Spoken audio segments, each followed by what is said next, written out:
जी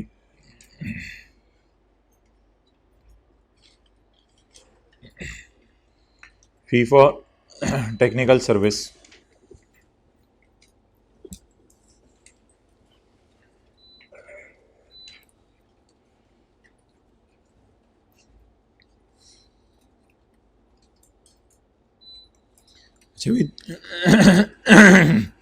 तीन चीजें आएंगी फी फॉर टेक्निकल सर्विस में।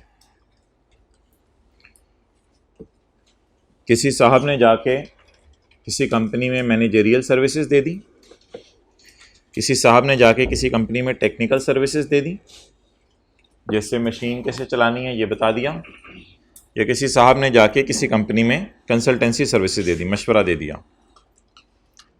तो मिसाल के तौर पे वसीम अकरम ने पाकिस्तान क्रिकेट बोर्ड में जाके मशवरे दे दिए, कंसल्टेंसी सर्विसेज दी। अब 1-2 घंटे के लिए गया होगा, जाके सर्विसेज दे के आ गया होगा।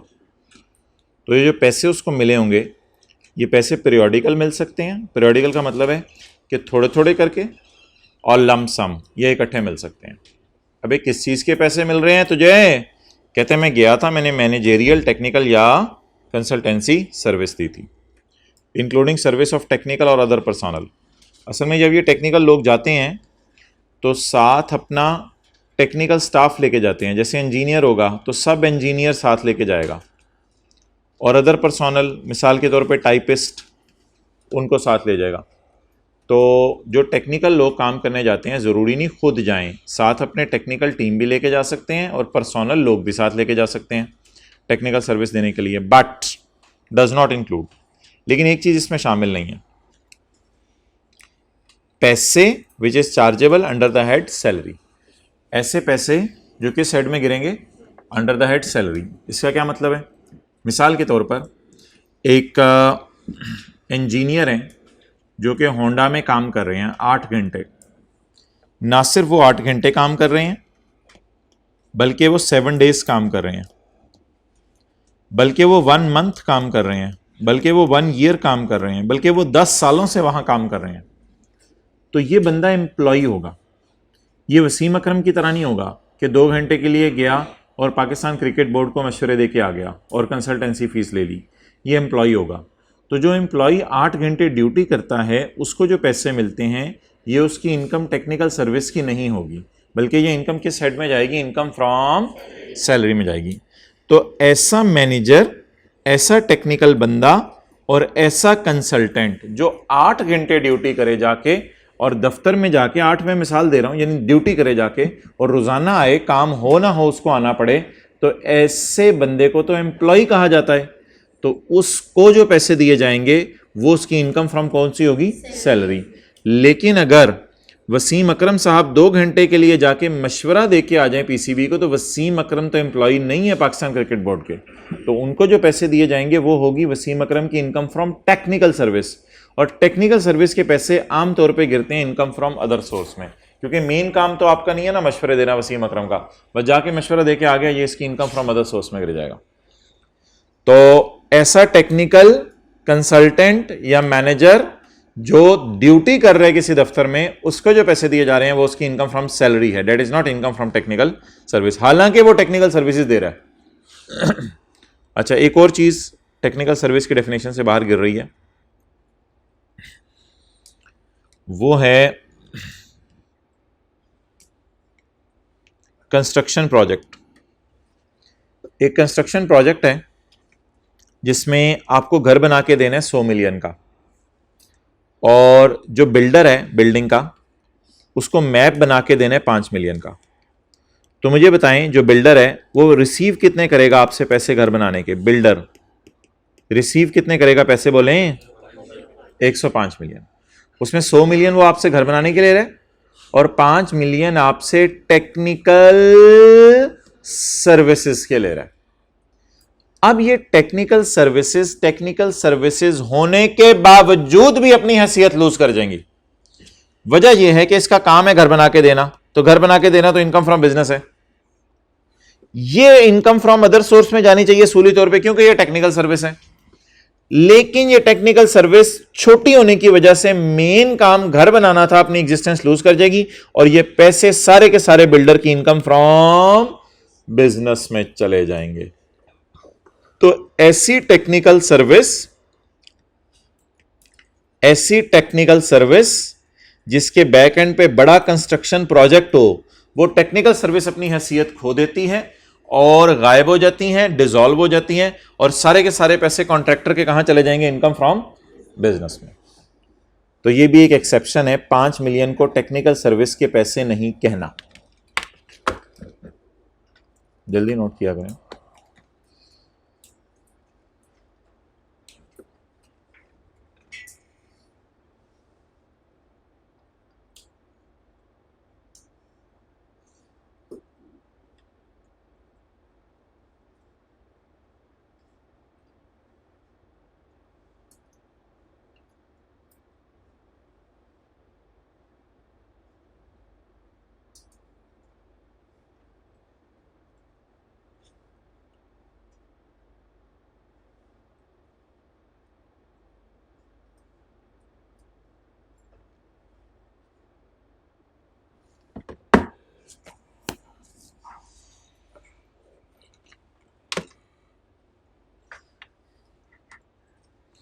ओके, पढ़े जी।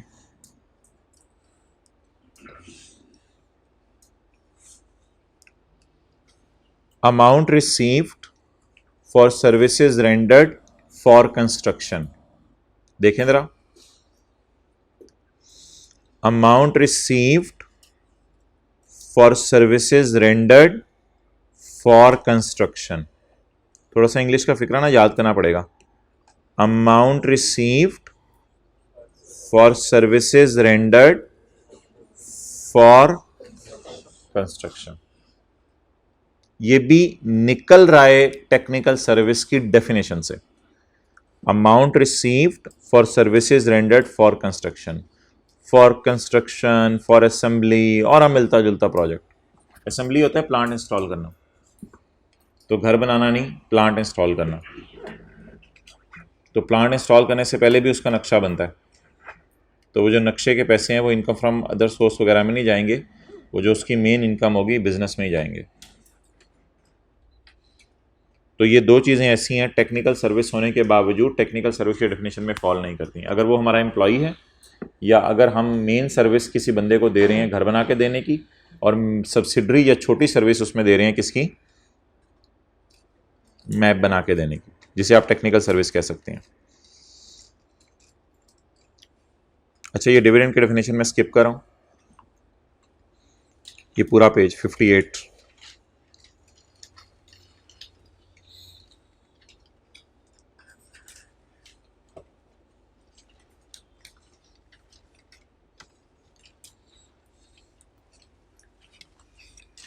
ये 5-7 मिनट में ये पेज ख़त्म करना है, इसमें कुछ भी नहीं है।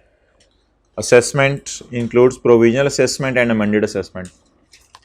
तो ये असेसमेंट का पूरा चैप्टर है, चैप्टर 15, जिसमें हमें 3 दिन लगेंगे। तो अभी मैं आपको नहीं समझा सकता कि प्रोविजनल असेसमेंट क्या होती है और अमेंडेड असेसमेंट क्या होती है, लेकिन लफ्ज़ याद कर लें, प्रोविजनल असेसमेंट और अमेंडेड असेसमेंट। असेसमेंट ईयर, ये लफ्ज़ डिलीट हो चुका हुआ है हमारे लॉ से। ये एक ऐसा असेसमेंट ईयर था जो रिपील्ड ऑर्डिनेंस में एक्सप्लेन हुआ था। रिपील्ड ऑर्डिनेंस है इनकम टैक्स ऑर्डिनेंस 1979। रिपील्ड का मतलब है अब वो डिलीट हो चुका है पाकिस्तान से, अब इनकम टैक्स ऑर्डिनेंस 2001 चल रहा है। तो असेसमेंट ईयर का लफ्ज़ हमारे लॉ में डिफाइंड नहीं है, ये डिफाइंड होगा इनकम टैक्स ऑर्डिनेंस 1979 में, हिस्ट्री की किताब में किसी में। चैरिटी क्या होती है? पुअर, एजुकेशन, मेडिकल या किसी भी जनरल पब्लिक की मदद करना। इलेक्ट्रॉनिक रिकॉर्ड क्या है? आपके पास किताबें फिजिकल फॉर्म में अवेलेबल हैं, मेरे पास ये फाइल सॉफ्ट फॉर्म में अवेलेबल है, ये इलेक्ट्रॉनिक रिकॉर्ड है। Electronic records contents of communications, जैसे ईमेल्स वगैरह और ट्रांजैक्शंस अंडर दिस लॉ। आपको पता है ईमेल जब भी कोई चीज़ हो तो फाइल्स अटैच भी होती हैं, एनेक्सेस भी अटैच होते हैं। अकाउंट्स क्या होता है? P&L वगैरह, P&L वगैरह भी आप FBR को अपना भेज सकते हैं कि मेरा प्रॉफिट कितना आया। रिटर्न्स होती हैं जो आप सैलरी, बिजनेस कैपिटल गेन को जमा करके FBR को जमा कराते हैं, रिटर्न्स। नोटिस FPR वाले आपको भेजते हैं कि आपका टैक्स नहीं जमा हुआ इस साल का, हमने आपको नोटिस भेजा है। And any other associated information created, sent, forwarded, downloaded, read or printed by one or several electronic resources. क्या चीज? इलेक्ट्रॉनिक रिसोर्सेज से मुराद कंप्यूटर, लैपटॉप या मोबाइल। जी भाई आप पूछें। आप अकाउंट्स का मतलब profit and loss, P&L, balance sheet, profit and loss.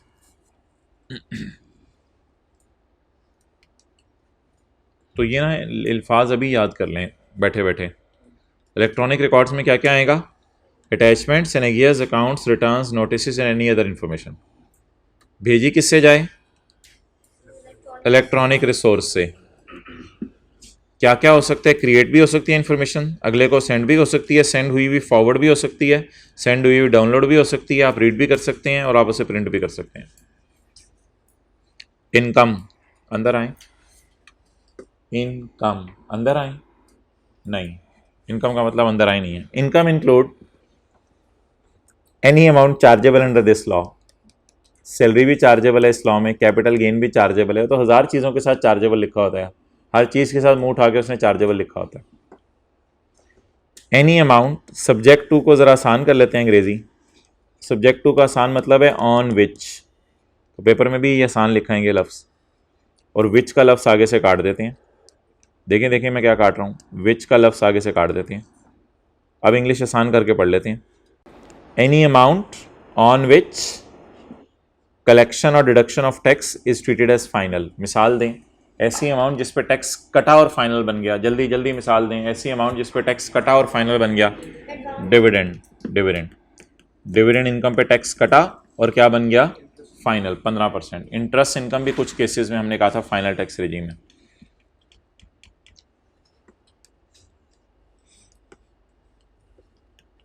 Any amount assumed as income under any provision of this law.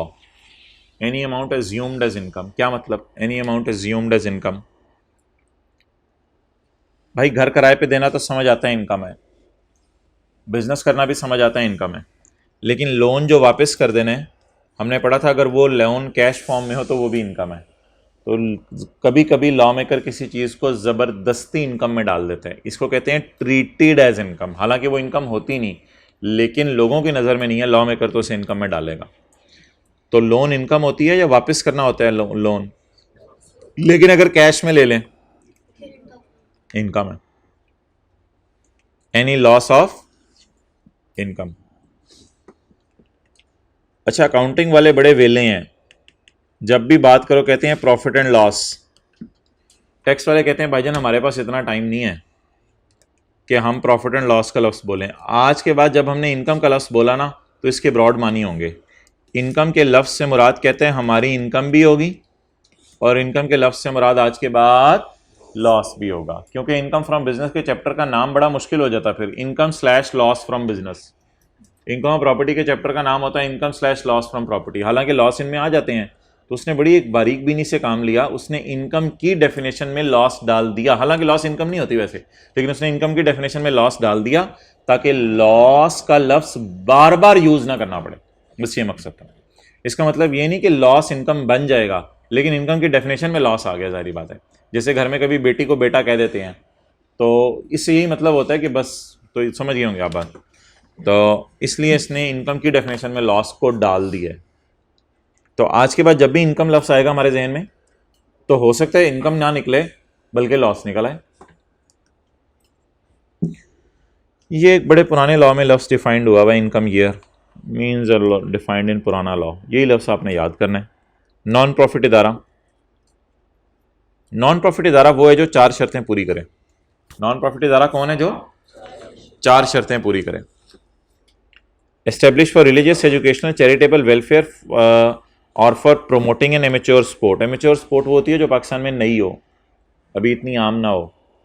Rugby हो गई, कोई भी गेम करा लें आप, बंटे खेलना नहीं। अच्छा, found by or under a law as non profit organisation. Non profit इदारे को आपने लॉ के तहत जाकर रजिस्टर करवाना है, हुकूमत के पास जाने और कहना है हुकूमत मैं नॉन प्रॉफिट इदारा हूँ, मुझे रजिस्टर करो।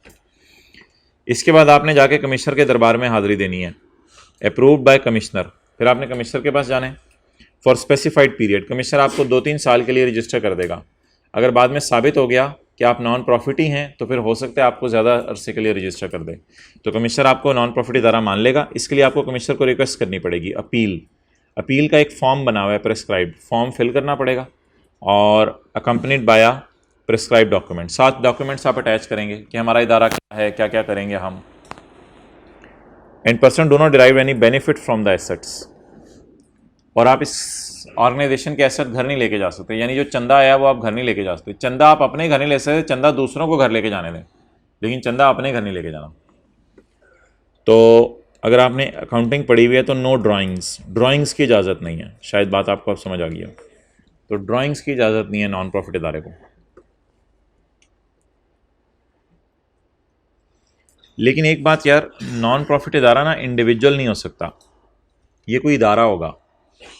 नॉन प्रॉफिट इदारा means any person other than individual नहीं होगा ये। यानी कि उमर अपने आप को नहीं कह सकता मैं नॉन प्रॉफिट इदारा हूँ, इसको एक इदारा बनाना पड़ेगा। तो ये इसका मतलब क्या है, ये ज़रा एक्सप्लेन करता हूँ मैं थोड़ा सा। ये पास पेपर में सवाल आया था, question 17। Doctor Jamal is planning to establish a hospital as a non profit इदारा। ये हॉस्पिटल बनाना चाहते हैं नॉन प्रॉफिट इदारे के तौर पे, तो कंडीशंस बताएं क्या पूरी करें। तो 4 कंडीशंस इसने पूरी करनी है, लेकिन एक बात ज़रा ध्यान में रखिएगा, वो ये कि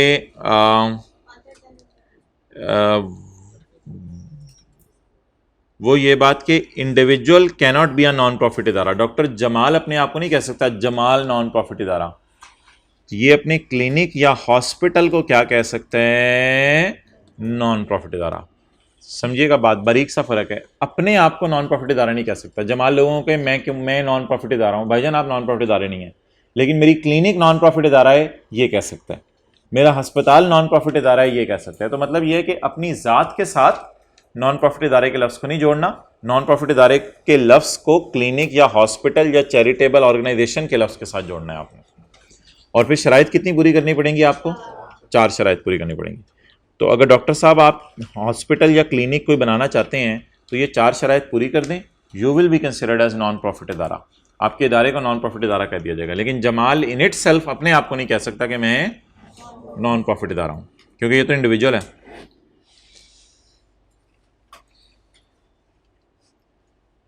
resident tax payer who is a resident person, non resident tax payer who is a non resident person.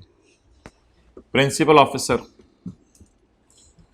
आप कॉलेज आ रहे थे, बरकत मार्केट के इशारे पे आप रुके, कमिश्नर इनकम टैक्स ने आपको कहा भाईजान कॉलेज वालों ने टैक्स जमा नहीं कराया, ये ज़रा सफ़ा पकड़ें और कॉलेज वालों को जाके कह दें खुदा के लिए टैक्स जमा करा दें। आप स्टूडेंट हैं, आपने आके प्रिंसिपल साहब को सफ़ा पकड़ाया, प्रिंसिपल साहब ने सफ़ा फाड़ के फेंक दिया। क्यों? इसलिए कि FBR वालों ने गलत बंदे को सफ़ा दिया। सफ़ा देना चाहिए था ऑफिसर को, किसी सफ़ा स्टूडेंट को देना नहीं चाहिए था। आप J.Dot के ऊपर सूट खरीदने जा रहे थे, रास्ते में आपको कमिश्नर मिला, उसने कहा J.Dot वालों को कहना टैक्स जमा नहीं कराया, और आपको एक सफ़ा भी पकड़ा दिया। आपने जाके J.Dot वालों को हैंड ओवर किया, J.Dot वालों ने कहा सॉरी हमारे दफ्तर के किसी बंदे को दें, आप कौन है हमें आके दे रहे हैं ये सफ़ा। तो जब भी FBR वाले कम्युनिकेशन करें तो रेलेवेंट पर्सन को कम्युनिकेट करें या जिस मर्जी चाहे को कम्युनिकेट कर दें, और वो जो रेलेवेंट पर्सन होगा वो उस ऑफिसर का वो उस दफ्तर में प्रिंसिपल ऑफिसर समझा जाएगा। Principal officer with reference to a company और with reference to an AOP include a director, director को दे दें लेटर, नहीं मैनेजर को दे दें, सेक्रेटरी को दे दें, एजेंट को दे दें, अकाउंटेंट को दे दें, किसी भी सिमिलर ऑफिसर को दे दें आप, लेकिन ऑफिसर को दें, ये नहीं कि चलते पड़े सड़क पे बंदे को दे दें। And any person connected with the management और एडमिनिस्ट्रेशन ऑफ कंपनी, या किसी भी ऐसे बंदे को दे दें जो कंपनी की मैनेजमेंट चला रहा है उसको दे दें आप, और एन AOP जो AOP की मैनेजमेंट चला रहा है। आपने अक्सर लफ्ज़ सुना होगा एडमिन मैनेजर हूं मैं फलां जगह पे, तो एडमिन मैनेजर को दे दें आप। ऑन होम, जिस पर कमिश्नर ने वो सर्व किया नोटिस और ज्यूम किया है कि वो क्या है, प्रिंसिपल ऑफिस, ट्रीट समझा, ये समझते हुए आप किसी भी बंदे को दे दें जो कि उस दफ्तर के अंदर एडमिन संभालता हो। ऑन होम, जिस पर कमिश्नर वो सर्व करे नोटिस, ये समझते हुए कि वो प्रिंसिपल ऑफिसर है। क्यों का समझा कमिश्नर ने वो प्रिंसिपल ऑफिसर है? क्योंकि वो बंदा एडमिन संभालते हुए पाया गया। तो जो बंदा मैनेजमेंट और एडमिनिस्ट्रेशन संभालते हुए पाया जाए उसको भी आप प्रिंसिपल ऑफिसर समझ के लेटर दे सकते हैं, जरूरी नहीं वो डायरेक्टर या सेक्रेटरी हो। लेकिन इन एनी केस एम्प्लॉइज को, sorry in any case customers को नहीं दे सकते, स्टूडेंट्स को नहीं दे सकते आप। एम्प्लॉइज अगर वो मैनेजमेंट संभालता है, अगर मैनेजमेंट नहीं संभालता तो फिर नहीं दे सकते। पीएन को नहीं दे सकते, गार्ड को नहीं दे सकते, अनलेस कि वो मैनेजमेंट संभाल रहा हो। Tax payer, tax payer means any person who derives an amount chargeable to tax. Tax payer ऐसा बंदा होता है जो इनकम कमाए या खर्च करे, इनकम कमाए, who derives an amount chargeable to tax. और टैक्स पेयर में कौन कौन आते हैं? Any agent of a person, आपका एजेंट भी आ जाता है। कई दफा आप बाहर बैठे होते हैं, एजेंट आपके लिए पैसे कमा रहा होता है, एजेंट हु डिराइव्स, जो कमा रहा होता है आपके लिए पैसे।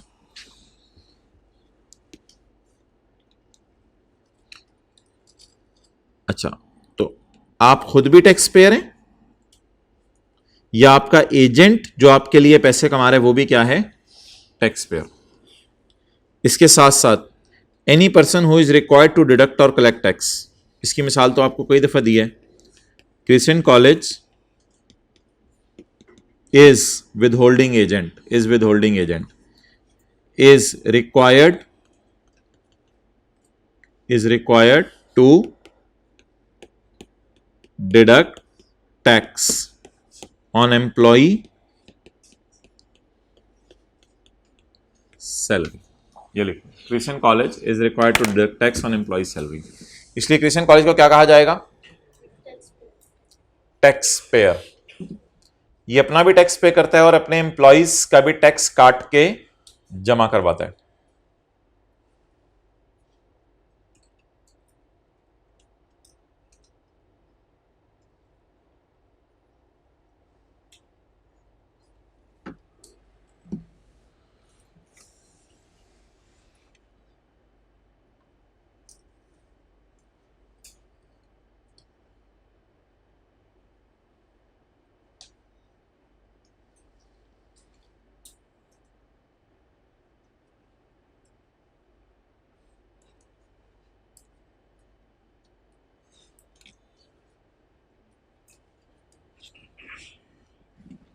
ओके,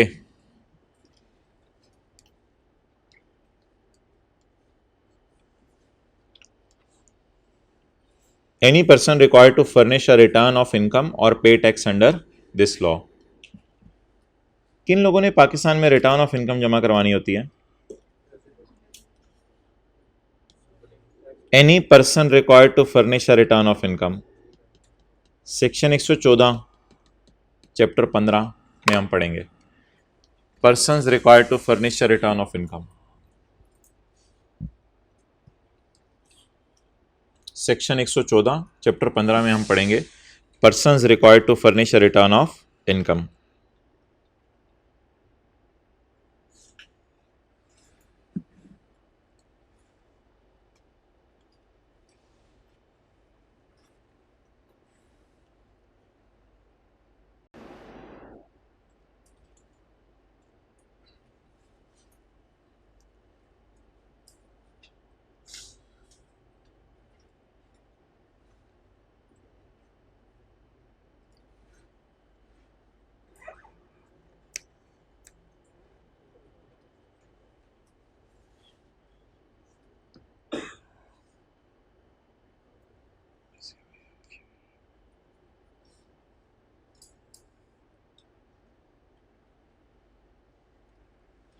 चलिए, अभी खुल नहीं रहा।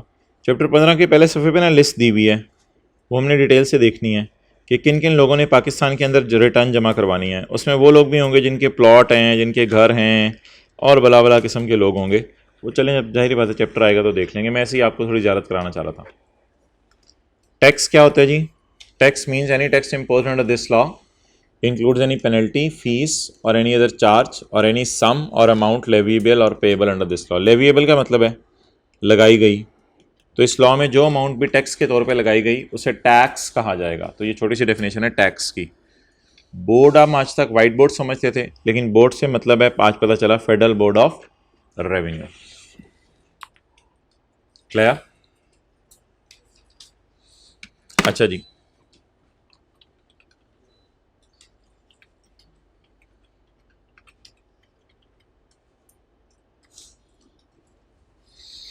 ये क्या है भाईजान? होंडा का लोगो या पेटेंट। अच्छा, ये पाकिस्तान वाले यूज कर सकते हैं पाकिस्तान में? कभी आपने किसी गाड़ी पे ये लिखा हुआ देखा है? ये लिखा हुआ देखे गाड़ी पे किसी? रोजाना देखते हैं ना। तो ये किसने इजाजत दी होगी? ये इजाजत दी हुई है होंडा जापान ने। ये इजाजत दी हुई है होंडा जापान ने, जो जो मेन कंपनियां होंडा की, उसने इजाजत दी हुई है पाकिस्तान वालों को कि यार आप अपनी गाड़ी के पीछे ये एच का साइन लगा लो। और ये लोग इंजन भी जापान से इंपोर्ट करते हैं, बाकी गाड़ी पेंट पूंट और सारा काम इधर करते हैं, बाकी इंजन जापान से इंपोर्ट करते हैं। तो ये जो नाम यूज़ कर रहे हैं, तो ये नाम यूज़ करने की इजाज़त उन्होंने ली होगी या नहीं ली होगी? अच्छा, जब ये नाम यूज़ करते हैं तो नाम यूज़ करने पे कोई ना कोई पैसे भी उनको देते होंगे, कोई ना कोई पैसे भी उनको देते होंगे। मिसाल के तौर पे आप प्रिंसिपल साहब को कहें कि मैं क्रिश्चियन कॉलेज की ब्रांच पेशावर में खोलना चाहता हूं, जहां मैं बेसिक लेवल के पेपर कराऊंगा, मैं और मेरे दोस्त मिलके, तो आप नाम ले रहे हैं ना इनका। तो इसी तरह होंडा वालों ने भी अपना नाम दिया हुआ है, होंडा जापान ने। किसको? होंडा पाकिस्तान को। अब कौन रॉयल्टी नाम की पे कर रहा होगा और कौन रॉयल्टी रिसीव कर रहा होगा? पाकिस्तान पे कर रहा होगा और जापान वाले रिसीव कर रहे होंगे। तो बस ये एक छोटी सी डेफिनेशन है रॉयल्टी की, आसान सी। ये आज हम पढ़ के बस बात क्लोज कर रहे हैं, फिर और नहीं पढ़ेंगे आज। तो ये रॉयल्टी की डेफिनेशन है। रॉयल्टी की डेफिनेशन अगले सफ़े पे है, तो ये थोड़ी सी बात आप लिख लें ताकि आपको याद रहे ये बात जो मैंने आपसे की है। जल्दी से लिख लें ताकि रॉयल्टी की मेन थीम आपको याद रहे। अभी मैं सारे नाम पढ़ाने लगा हूँ, पेटेंट, कॉपीराइट, डिज़ाइन, पता नहीं क्या क्या नाम है इन चीज़ों के, वो भी कुछ सूरतों में हो जाती है।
Honda Pakistan requested Honda Japan to allow them to use H logo.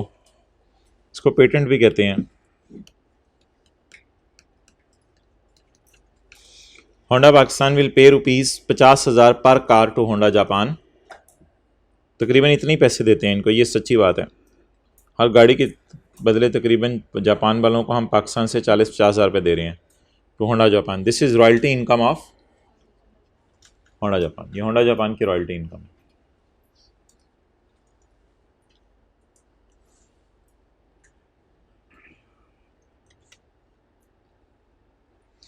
Royalty means any amount paid or payable however described or computed. जैसे मर्जी निकले, इधर गाड़ियों की बेस पे निकल रही है, हो सकता है प्रोडक्शन की बेस पे निकले, किसी भी बेस पे निकले, हाउएवर डिस्क्राइब्ड और कंप्यूटेड, जैसे मर्जी निकले। वेदर पीरियोडिकल, हो सकते हैं हर गाड़ी के पैसे अलग अलग भेजे जाते हों, और लम सम, यह होता है महीने के एंड पे एक ही पेमेंट हो जाती हो। तो ये जैसे मर्जी कहते हैं पैसे दो, मुझे इससे कोई फर्क नहीं पड़ता। कहते हैं ये सारा के सारे रॉयल्टी हैं। एक रॉयल्टी हमने चैप्टर 4 में भी पढ़ी थी, जो ऑथर को मिलती थी उसकी किताब की। होंडा जापान ने यूज करने दिया है या राइट टू यूज दिया है अपना नाम, या कोई बाहर के मुल्क वाले अपना डिजाइन भी यूज करने दे सकते हैं, अपना मॉडल भी यूज करने के लिए दे सकते हैं आपको। कोई इन्वेंशन भी आपको यूज करने के लिए दे सकते हैं। मैकडोनल्ड्स जो बाहर के मुल्क का है, उसने पाकिस्तान के मैकडोनल्ड्स को सीक्रेट फार्मूला दिया हुआ है, बर्गर बनाने का प्रोसेस दिया हुआ है, बर्गर बनाने का कोई ट्रेडमार्क दिया हुआ है, नाम वगैरह, और अदर लाइक प्रॉपर्टी और राइट्स। तो कोई भी चीज कहते हैं आप अगले बंदे को यूज के लिए दे दें अपनी, तो जिसको पैसे मिल रहे होंगे ये उसकी इनकम कौन सी होगी? रॉयल्टी इनकम होगी। रॉयल्टी इनकम किस साइड में जाती है? फिलहाल आप समझ लें अदर सोर्स में जाती है, लेकिन रॉयल्टी इनकम के ऊपर पूरी डिटेल में बहस है, वो हमारे सिलेबस में नहीं है कि रॉयल्टी इनकम कब कब किस किस सिनेरियो में कहाँ कहाँ जाएगी, वो चीज़ें नहीं है। ओके, ये हो गया जी पॉइंट ए। पॉइंट सी,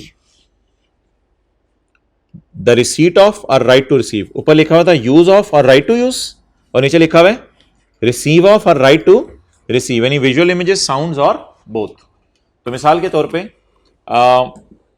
पाकिस्तान वाले बांग्लादेश वालों को कोई विजुअल इमेजेस भेज रहे थे बजरिया सैटेलाइट, तो बीच में अफगानिस्तान था, अफगानिस्तान ने कहा यार मुझे भी दे दो, तो अफगानिस्तान वालों से भी अब हम रॉयल्टी मांगेंगे क्योंकि विजुअल इमेजेस तो पाकिस्तान के हैं, और उनसे भी रॉयल्टी मांगेंगे बांग्लादेश वालों से, और वो जो हमें रॉयल्टी देंगे वो रॉयल्टी हमें पे करके अपने टीवी पर, अपने रेडियो पर या अपने इंटरनेट पर इन विजुअल इमेजेस को चलाएंगे। जितना अरसा चलाएंगे उतना अरसा हम उनसे पैसे लेते रहेंगे। तो receipt of or right to receive any visual images, sounds or both transmitted by satellite. हमने सैटेलाइट के जरिए भेजे हैं उनको, या हमने केबल डाल के भेजे हैं, या हमने ऑप्टिक फाइबर के जरिए भेजे हैं, या सिमिलर टेक्नोलॉजी के लिए भेजे हैं, ताकि अगले लोग चलाएं उनको टीवी पे, रेडियो पे या इंटरनेट। तो हम पाकिस्तान वाले दे रहे हैं उनको, वो हमें उसका किराया दे रहे हैं, तो वो हमारी कौन सी इनकम बन जाएगी? Royalty income.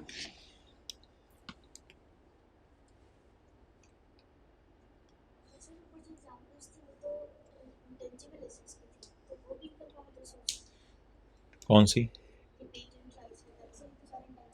रॉयल्टी किस हेड में जाएगी ये बड़ी डिटेल में बहस है पूरे लॉ में, जो हमारे सिलेबस में नहीं है। अच्छा, पॉइंट सी, फिलहाल आप बस सदर सोर्स में समझ लें।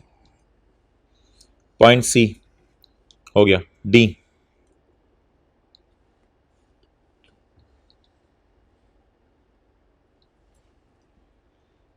इसमें और टेक्निकल सर्विस में क्या फ़र्क है?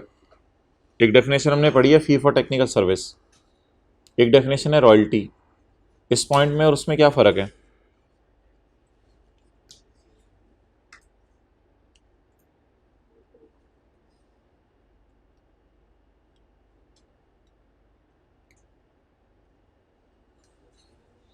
ये लाइन पढ़ के देखें, समझ आ रहा है? डब्बे वाला याद तो नहीं करना ना, ये तो समझने के लिए आपके।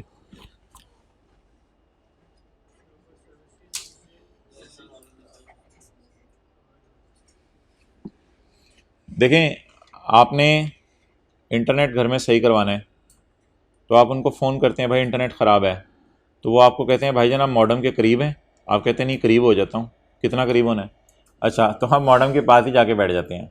अब वो कहते हैं ये बटन ऑन है, ये लाइट क्या आ रही है, ये लाइट क्या आ रही है। अच्छा, फिर वो कहते हैं सर आपके पास अपना कंप्यूटर या लैपटॉप होगा? जी बिल्कुल है। अच्छा, उस पर जाके ये ज़रा आप प्रेस करें, ये नंबर लिखें आप, और इस वेबसाइट पर जाएँ। अच्छा, अब क्या हो रहा है, अब क्या हो रहा है, ये करते करते करते, तो वो आपको अपना नॉलेज शेयर कर रहे हैं या बंदा भेज रहे हैं? नॉलेज शेयर कर रहे हैं। और अगली दफ़ा आपको साइंसदान बने होते हैं, पहले वो वाले तजर्बे करके देखते हैं, फिर बाद में फ़ोन करते हैं। तो इसको कहते हैं नॉलेज शेयर करना। तो इसी तरह बड़ी बड़ी कंपनीज़ में होता है कि पाकिस्तान में किसी भी कंपनी को कोई मसला आ जाए, न्यूक्लियर कंपनियों से मसला आ गया, तो उसने अमेरिका में किसी कंपनी को फ़ोन किया कि यार ये मसला आ गया है, तो वो सिर्फ अपना नॉलेज शेयर करें आपसे, तो फिर आप उनको रॉयल्टी पे करेंगे। लेकिन अगर वो बंदे भेज देना तो फिर वो टेक्निकल सर्विस बन जाएगी। तो जब अगर वो अपना सिर्फ नॉलेज शेयर कर रहे हों, तो जो आप पैसे उनको दे रहे होंगे, तो इसको कहते हैं ऑन साइट सर्विस, यानी फिजिकल बंदे आके आप काम करके दें।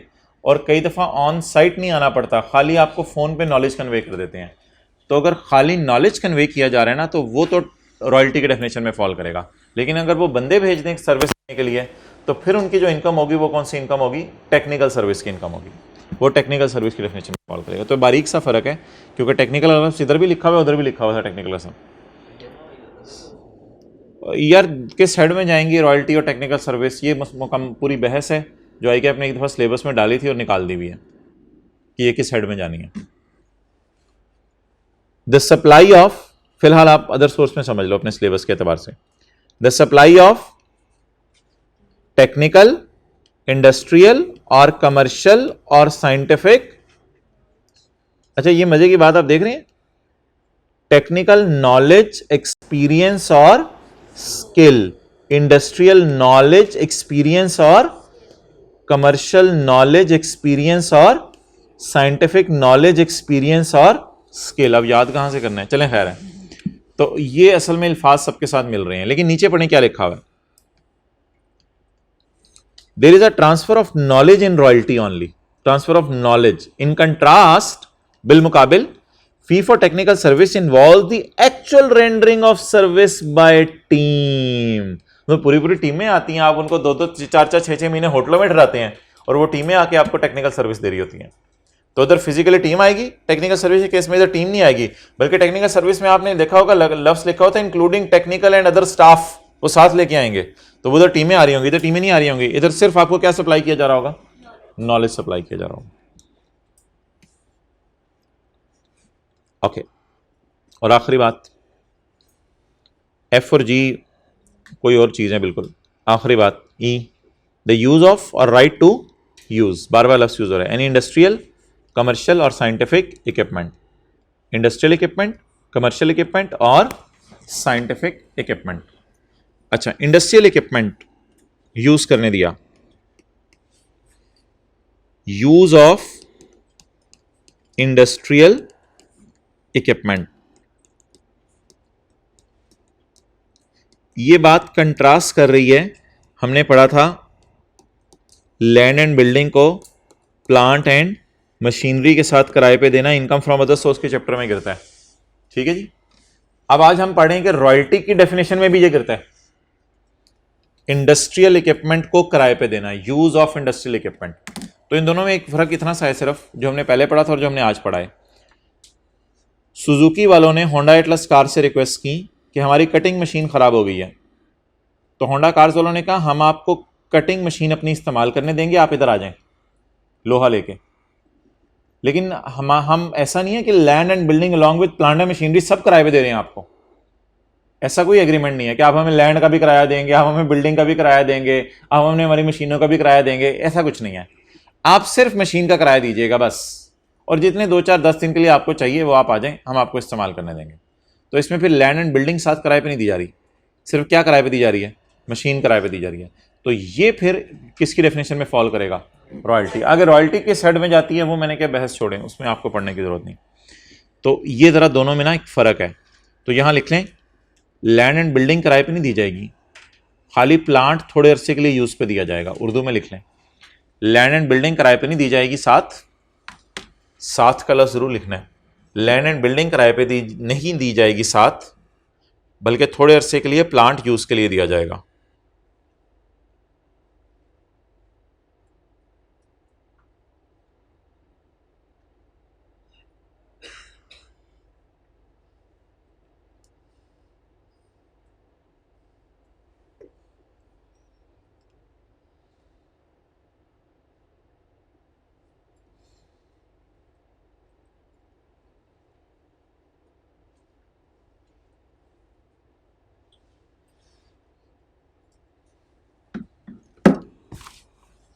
The use of industrial equipment, the use of commercial equipment, the use of scientific equipment. Okay.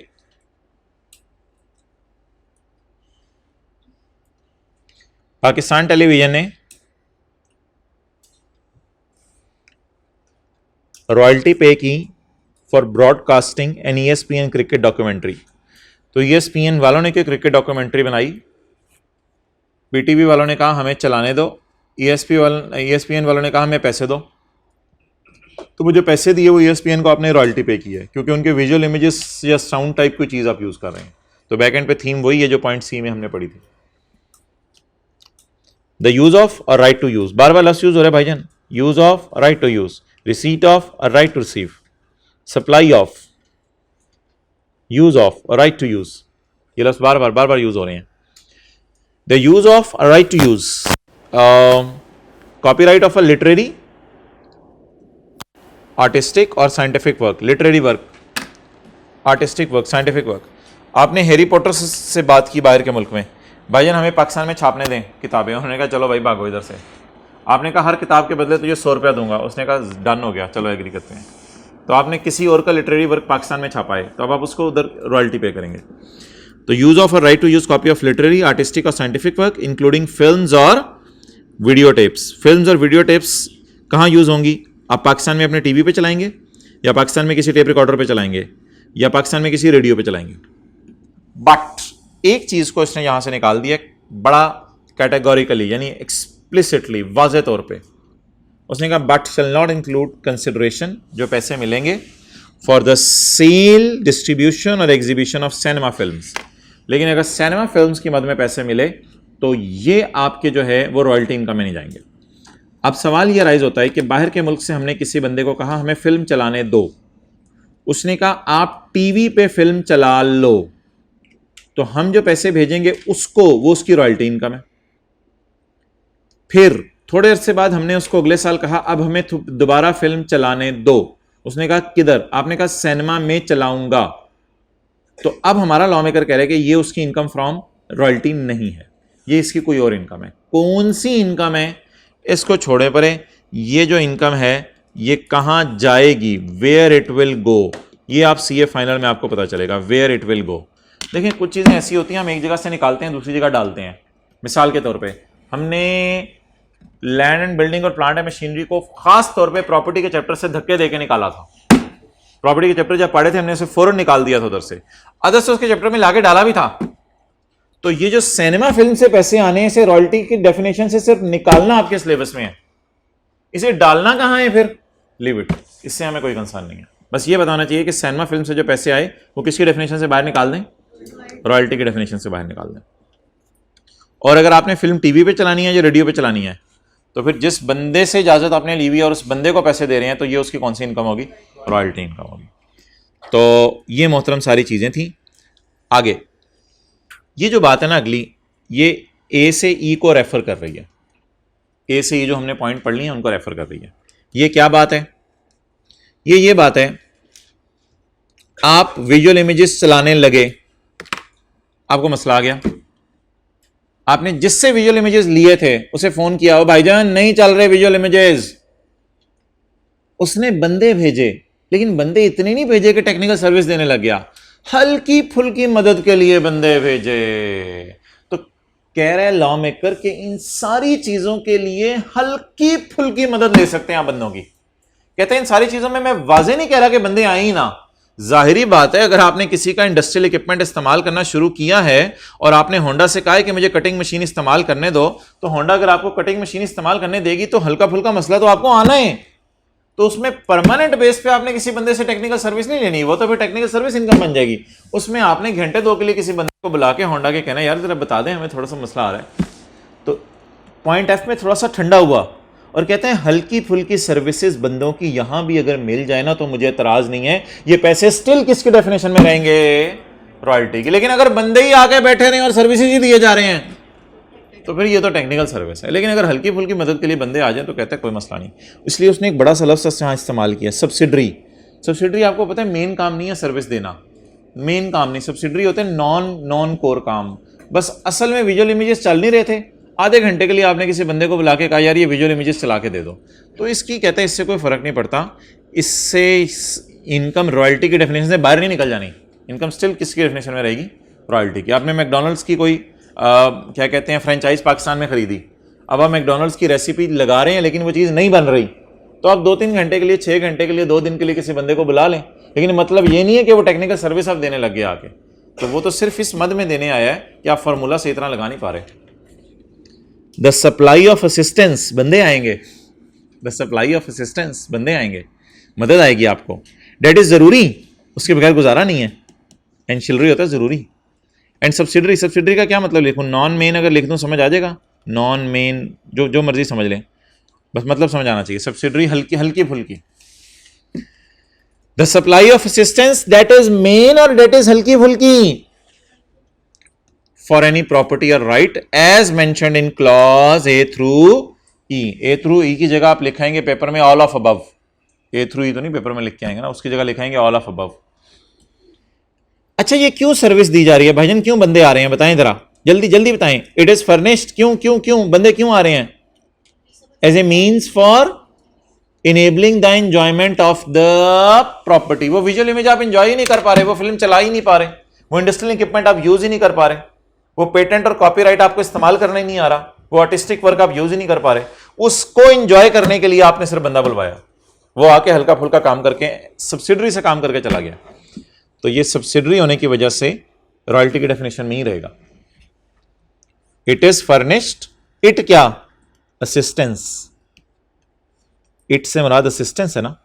Assistance is furnished as a means for enabling the enjoyment of the property or right. ये आखिरी बात बड़ी धमाका है, आसान सी बात है, बहुत धमाका टाइप बात है। हैरी पॉटर ने सोचा कि भाईजान हम अपनी किताब ही प्रिंट कराना बंद कर देते हैं। आपने कहा यार ऐसा करो, फिर पक्की पक्की मुझे दे दो।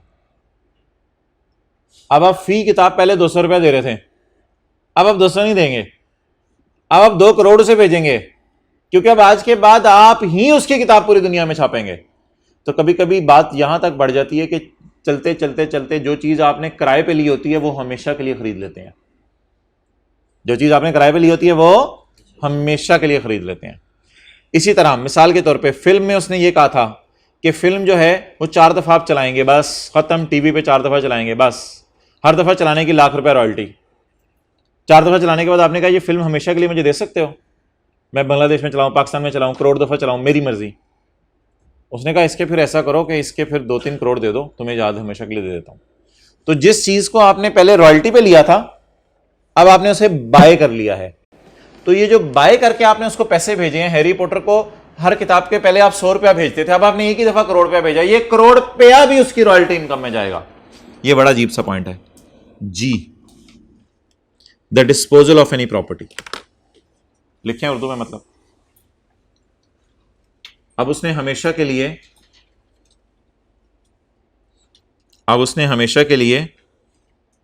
आपको फॉर्मूला बेच दिया।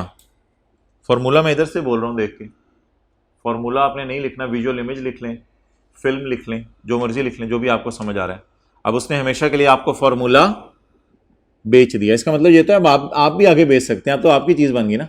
अब उसने हमेशा के लिए आपको फॉर्मूला बेच दिया, फिल्म हमेशा के लिए बेच दी, चलाने की इजाजत दी या हमेशा के लिए बेच दी।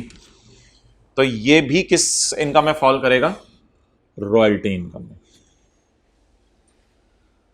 So that was all about today. अब ऐसा करें, इसको ना याद कर लें रॉयल्टी की डेफिनेशन को इधर ही बैठ के, और थोड़ा सा देखते हैं याद करने का तरीका, और इस तरह घर में ना याद किया करें, चीज़ें जल्दी याद हो जाएंगी। देखें ज़रा कैसे याद करना है घर में।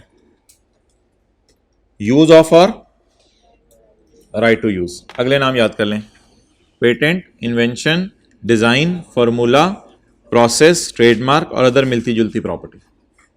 Use of or right to use करा तो आपने अपनी तरफ डालना है, फिर आगे ये नाम याद करने हैं। आगे चलें, use of or right to use, copyright, artistic or scientific work including films or videos in connection with TV broadcasting, not in connection with cinema broadcasting. C में उसने लिखा तो कुछ हो रहा है लेकिन मैं पढ़ कुछ हो रहा हूं।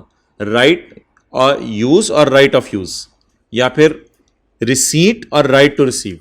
बार बार लिख रहा था पहले use or right to use, इधर उसने लिखे receipt or right to receipt. Visual images, sounds or both in connection with broadcasting on TV, radio, internet through satellite, optic fibre or cable or similar technology. अगला point, supply of technical knowledge, supply of technical, लेकिन technical की जगह industrial और commercial class भी बोला जाएगा और scientific class भी बोला जाएगा, और नॉलेज की जगह एक्सपीरियंस और स्किल क्लास भी बोला जाएगा। Use of a right to use industrial equipment, commercial equipment, scientific equipment. Supplying assistance, supplying but assistance is necessary but subsidiary, ज़रूरी है बट मेन काम नहीं है, but subsidiary. And it will enable you to enjoy the benefits of property, फिर इससे आप property के benefits enjoy करने लग जाएंगे। And in the end disposal of any property referred in above points, paper में इस तरह लिखाएंगे, रेफर इन अबव पॉइंट्स, और पेपर में ये तो नहीं लिखे आएंगे ये through he.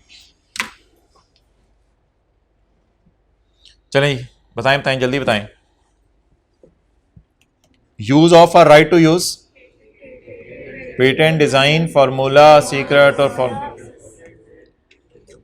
Use or right to use, copyright, literary, artistic work, scientific work, films in connection with television or radio broadcasting but shall not include cinematographic films।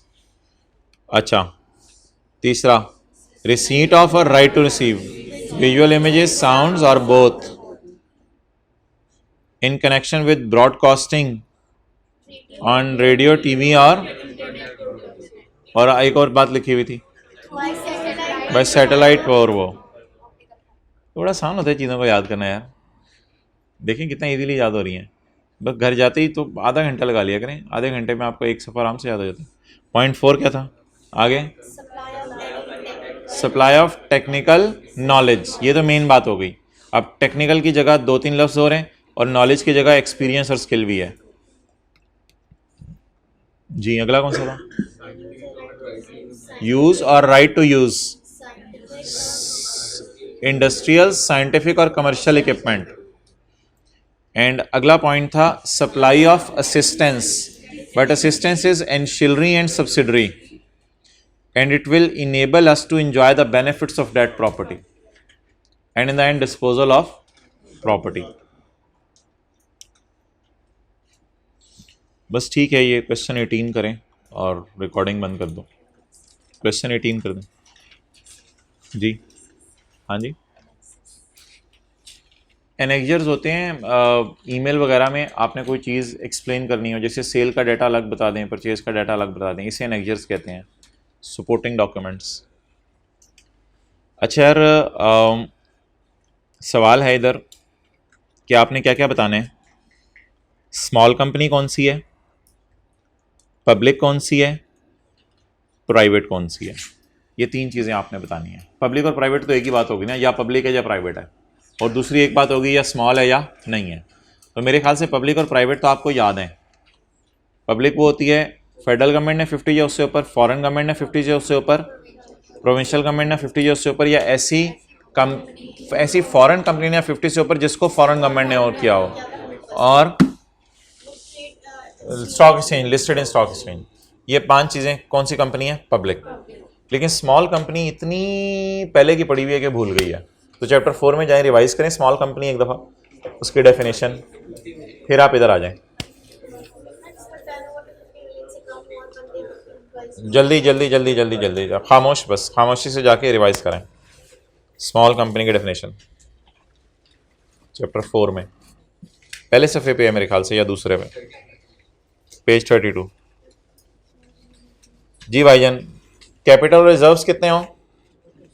Employees, cell, 2 कंपनियों को तोड़ के ना बने, बस इस किस्म की बातें हैं। वापस आ जाएं। नहीं बस कर लो, वैसे बेहतर है, थ्योरी के लिए तो बेहतर होगा। आ जाएं भाई इधर। मुझे पहले ना तीनों कंपनीज के बारे में बता दें, पब्लिक या प्राइवेट, पहले ये बता दें, फिर स्मॉल और स्मॉल की बहस मैं खुद करूंगा।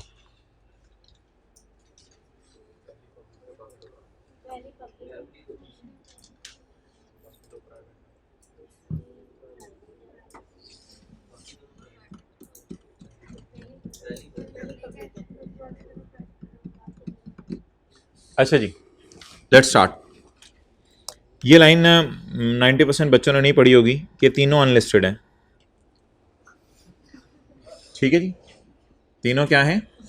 अनलिस्टेड है। सर ये सवाल पूरा पढ़ना होता है पेपर में? हाँ बेटा, सवाल पूरा पढ़ना होता है, और अगर आप नहीं पढ़े तो ये आपका मसला है, ये मेरा मसला नहीं है।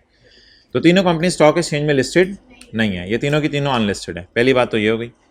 अगली बात, ये इन्फॉर्मेशन को मैं काट रहा हूँ क्योंकि ये तो पब्लिक और प्राइवेट के लिए नहीं है, ये स्मॉल कंपनी के लिए है। तो फिलहाल मैं ज़रा पब्लिक और प्राइवेट वाली बहस पहले कर लूँ, फिर बाद में मैं करता हूँ। अच्छा जी, 60% इसके शेयर्स ओन किए हुए हैं फॉरेन कंपनी ने। अच्छा, 60% शेयर्स ओन किए हैं फॉरेन कंपनी ने। मुझे ये बताएं कि अमेरिका में जितनी भी कंपनीज हैं वो फॉरेन कंपनीज हैं ना, हमारी नज़र में अमेरिका में जितनी भी कंपनीज हैं वो क्या हैं? Foreign companies. अमेरिका में कितनी कंपनीज होंगी? फॉरेन कंपनीज, यानी पाकिस्तान में हम बैठे हैं तो अमेरिका में कितनी कंपनीज होंगी? अमेरिका में लाखों कंपनीज होंगी। उन लाखों में से अमेरिकन गवर्नमेंट ने 100% कितनी कंपनीज ओन की होंगी? लाखों में से 99,000, 1 लाख में से 99,000 या 1 लाख में से कोई इक्का दुक्का ओन की होगी। गवर्नमेंट का तो काम नहीं होता कंपनीज ओन करना। तो भाईजान यहाँ कहाँ लिखा हुआ है कि इस फॉरेन कंपनी को गवर्नमेंट ओन कर रही है? इस फॉरेन कंपनी को गवर्नमेंट ओन नहीं कर रही। तो अपने से नहीं समझ लेना गवर्नमेंट का ये काम नहीं है कंपनियां ऑन करते फिरे। तो इसलिए आपने कहना है कि इसको फॉरेन गवर्नमेंट ओन नहीं कर रही इस कंपनी को, इसलिए तो ये कंपनी ने, अगर फॉरेन कंपनी ने हमारे शेयर खरीद भी लिए हैं उससे कोई फर्क नहीं पड़ता। A limited will be a private company. However, if question would have told us that this foreign company is 100% owned by foreign government, then it would have been a public company, लेकिन फिलहाल ये private company है क्योंकि government ने इसको own नहीं किया हुआ फॉरेन कंपनी को। ऐसा ही है ना? आगे चलें। और जबरदस्ती आप करार दे रहे थे। वैसे आपकी क्या अंडरस्टैंडिंग है कि बाहर की जितनी कंपनीज हैं उनको बाहर की गवर्नमेंट ने 100% ही खरीदा होता होगा ना? वो गवर्नमेंट का कहाँ काम है कंपनियां खरीदना? तो अजम्पशन वो लेते हैं जो हकीकत के करीब हो। तो ये प्राइवेट हो गई। आगे चलें। 40% of shares are held by provincial and 40% provincial ने खरीदे हुए, 40% फेडरल ने। दोनों ने मिला के कितने खरीदे हुए हैं? 40%। तो अब बता दें 50 से ऊपर गया काम तो a company which is not a public is a private company. अच्छा, एक सवाल आपसे पूछ रहा हूं, अगर यहां 52% होता तो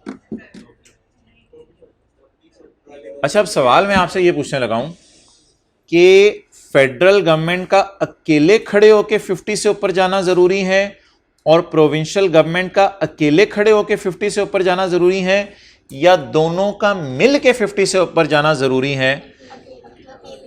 तो भाईजान दोनों का मिल के 50 से ऊपर जाना जरूरी नहीं है। दोनों ने मिल के 50 से ऊपर चले भी जाएं तो ये कंपनी स्टिल प्राइवेट रहेगी, क्योंकि लॉ में लिखा हुआ है फेडरल गवर्नमेंट या प्रोविंशियल गवर्नमेंट 50 से ऊपर जाए, दोनों मिलकर 50 से ऊपर ना जाए। तो ये बात तो मैंने कई दफा क्लास में की हुई थी। फेडरल गवर्नमेंट खुद 50 या उससे ऊपर जाए, प्रोविंशियल गवर्नमेंट खुद 50 या उससे ऊपर जाए। अगर दोनों मिलकर 50 से ऊपर चले जाएं, यानी प्रोविंशियल गवर्नमेंट ने 30% खरीदे हुए हैं, फेडरल गवर्नमेंट ने 30% खरीदे हुए हैं, this company is a private company. Why? किसी ने भी 50 से ऊपर नहीं लिया। तो अगर 52 भी होता फिर भी ये कंपनी स्टिल क्या थी? प्राइवेट। और 40% ईच नहीं लिखा हुआ, गवर्नमेंट्स लिखा हुआ है। इसका मतलब है दोनों ने मिला के 40% शेयर ओन किए हुए हैं। बहरहाल दोनों मिला के 50 भी कर लेते तो स्टिल ये कंपनी क्या थी? Private. C 100% shares are held by a local group. चंद पाकिस्तान के लोग हैं, उन्होंने इस कंपनी को 100% खरीदा हुआ है। प्राइवेट कंपनी है ना, इसको फेडरल गवर्नमेंट ने खरीदा हुआ है, ना इसे फॉरेन गवर्नमेंट ने खरीदा हुआ है, ना इसे किसी कंपनी ने खरीदा हुआ है जिसको फॉरेन गवर्नमेंट ने खरीदा हुआ है, ना ये स्टॉक एक्सचेंज में लिस्टेड है। ऊपर लिख दिया अनलिस्टेड है, तो ना ये स्टॉक एक्सचेंज में लिस्टेड है। तो जब चारों बातें नहीं पाई जा रही है, company which is not a public is a private company. अब थोड़ा बहुत लिख के भी आना था, यानी कि थोड़ा बहुत बता के भी आना था। अच्छा, एक चीज़ ना बड़ी मज़े की थी इधर, क्या सवाल में, also state the additional information if any which may be required for determining the classification of these companies. कहते हैं वो एडिशनल डाटा बता दो जो आपको चाहिए होता तो ज़रा अच्छा नतीजा हो जाता। मेरे ख्याल से ये ए लिमिटेड में हम एक लफ्ज़ लिख के आ सकते थे कि अगर ये फॉरेन कंपनी के बारे में पता होता कि इसको फॉरेन गवर्नमेंट ने 100% ओन किया हुआ है तो शायद हम अच्छे नतीजे पे और भी पहुंच जाते, लेकिन अभी नहीं दिया हुआ तो इसलिए इस कंपनी को हमने क्या समझा? Private company. तो ये एक अजीब सी रिक्वायरमेंट थी, थोड़ा टेक्निकल किस्म की, कि अगर कौन सा डाटा आपको दिया होता तो और ज्यादा बेहतर नतीजे पे आप पहुंच जाते।